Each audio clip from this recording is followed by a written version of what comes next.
اردو برائے جماعت نہم. حسن ترتیب. عنوانات: مصنفین یا شعراء. حصہ نثر. 1. ہجرت نبوی صلی اللہ علیہ وآلہ وسلم، مولانا شبلی نعمانی. 2. مرزا غالب کے عادات و خصائل، مولانا الطاف حسین حالی. 3.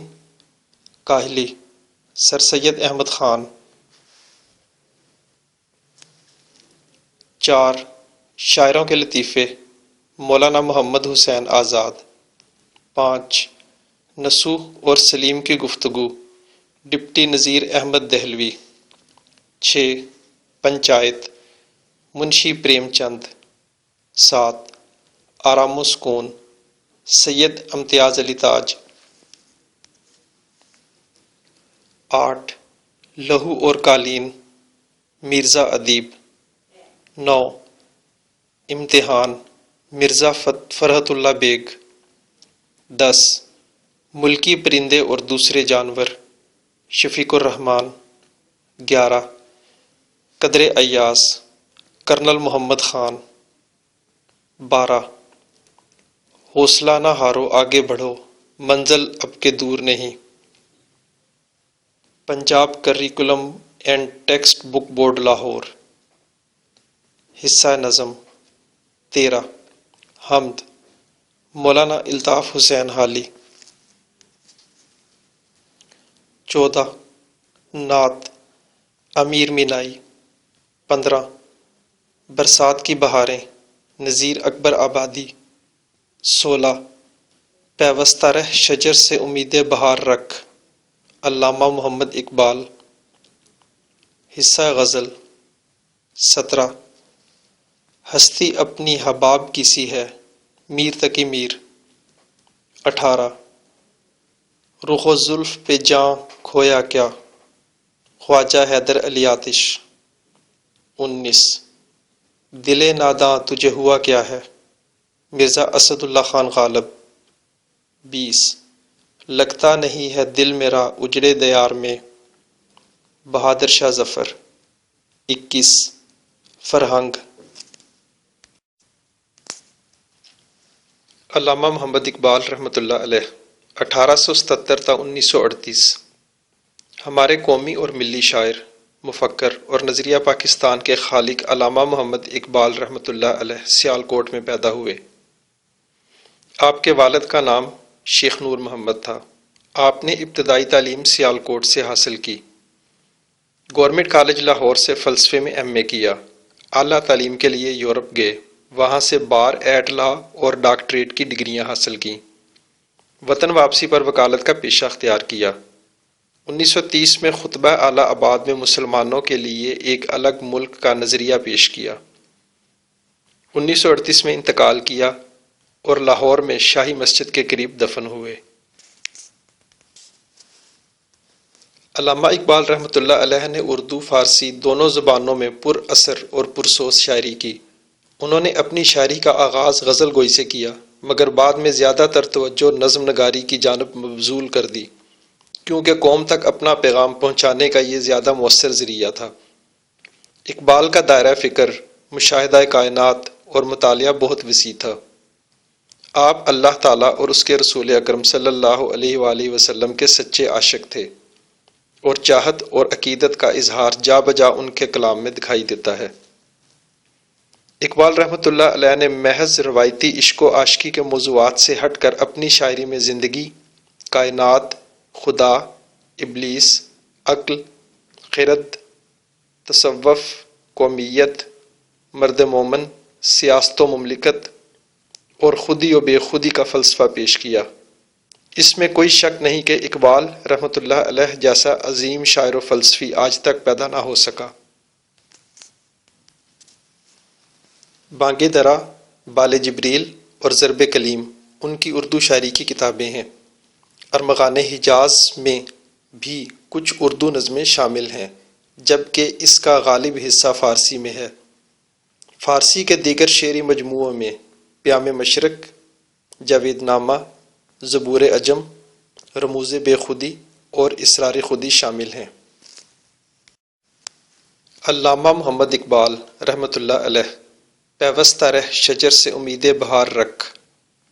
مقاصد تدریس: 1. اتحاد اور یکجہتی کی اہمیت کو اجاگر کرنا۔ 2. طلباء کو فرد اور قوم کے باہمی تعلق اور فکری ارتباط سے متعارف کرانا۔ 3. قومی یکجہتی کی ترویج کے ضمن میں علامہ اقبال رحمۃ اللہ علیہ کی خدمات سے روشناس کرانا۔ ڈالی گئی جو فصل خزاں میں شجر سے ٹوٹ، ممکن نہیں ہری ہو سحاب بہار سے۔ ہے لازوال عہد خزاں اس کے واسطے، کچھ واسطہ نہیں اسے برگ و بار سے۔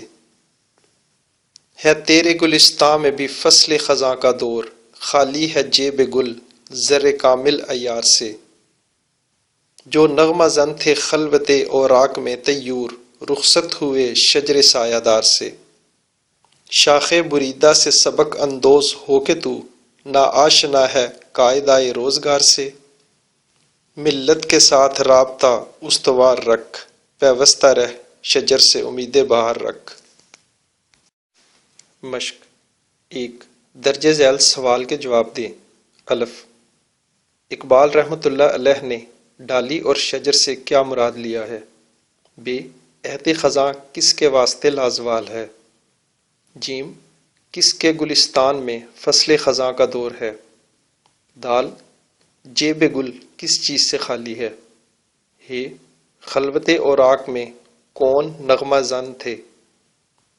و. ہمیں کس چیز سے سبق اندوز ہونا چاہیے؟ ز. امید بہار کے لیے کس بات کی ضرورت ہے؟ 2. اس نظم کے قوافی کی نشاندہی کریں۔ 3. مندرجہ ذیل شعر کی نثر بنائیں۔ جو نغمہ زن تھے خلوت اوراق میں طیور، رخصت ہوئے تیرے شجر سایہ دار سے۔ 4. کالم الف میں دیے گئے الفاظ کو کالم بے کے متعلقہ الفاظ سے ملائیں۔ کالم الف: ڈالی، فصل خزاں، واسطہ، نغمہ زن، جیب گل، شاخ بریدہ، ناآشنا۔ کالم بے: تعلق، طیور، سحاب بہار، شجر، آشنا، زر کامل عیار، ناآشنا، سبق اندوز۔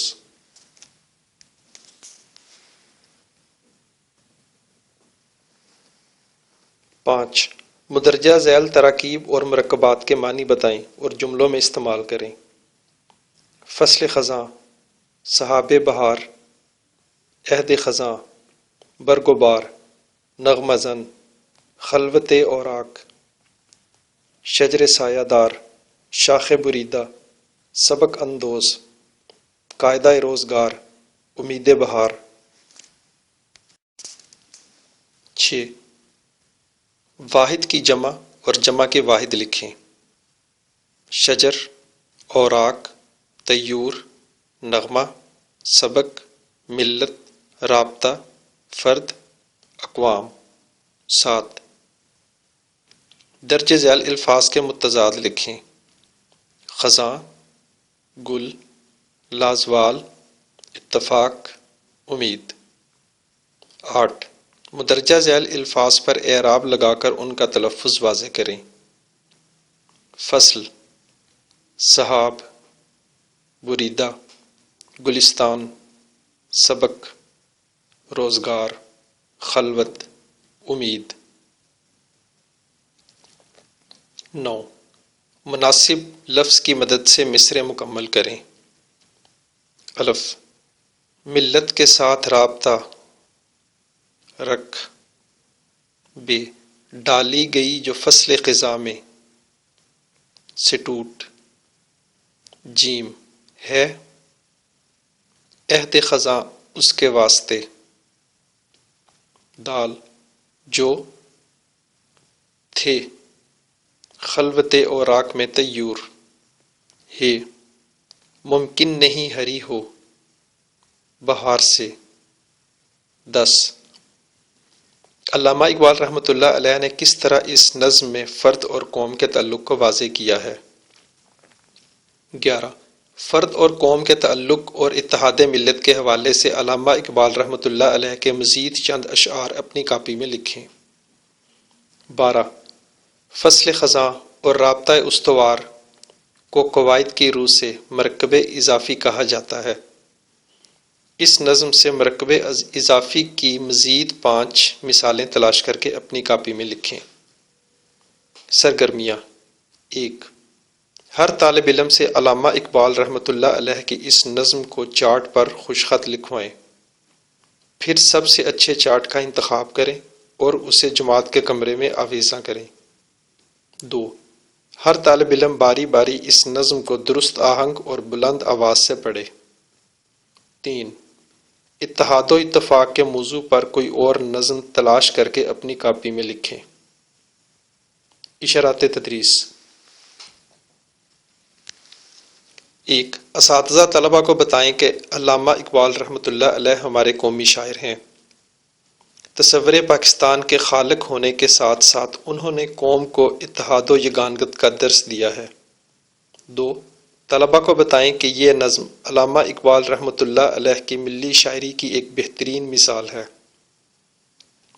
3 طلبہ سے اس نظم کی بلند خوانی کراتے ہوئے انہیں اس نظم کے مفہوم اور مقصد سے آگاہ کریں۔ 4 فرد اور ملت کے باہمی تعلق کے بارے میں علامہ اقبال رحمۃ اللہ علیہ کے مزید اشعار بتائے جائیں، مثلاً فرد قائم ربط ملت سے ہے تنہا کچھ نہیں، موج ہے دریا میں اور بیرون دریا کچھ نہیں۔